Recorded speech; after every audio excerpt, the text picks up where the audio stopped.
Et si le mal avait besoin d'un avocat? Et si quelqu'un avait choisi de le défendre, non par pitié, mais par conviction? Son nom, Jacques Vergès. Brillant, provocateur, redouté, résistant pendant la guerre, puis avocat des causes impossibles. Dans les années 1950, il défend Jamila Bouhired, militante algérienne condamnée à mort. Il la sauve, l'épouse et devient un héros de la gauche anticoloniale. Mais plus tard, Vergès change de camp. Il devient l'avocat du diable. Il plaide pour Klaus Barbie, le boucher de Lyon, responsable de la déportation d'enfants juifs. Puis pour Carlos le Chacal, des Khmers rouges et même des génocidaires rwandais. Pour lui, tout accusé mérite une voix. Il ne cherche pas l'innocence, il cherche la vérité du système.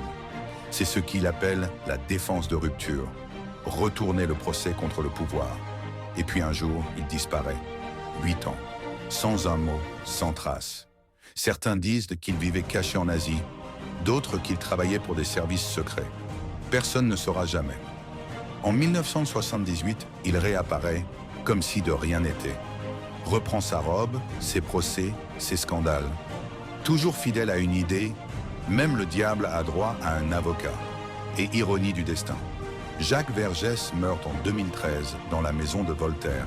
L'homme qui avait défendu les innocents contre l'injustice. Mort paisiblement, sans mystère, mais dans le même silence qu'il avait toujours su entretenir. L'avocat du diable, jusqu'à la fin demeuré insaisissable.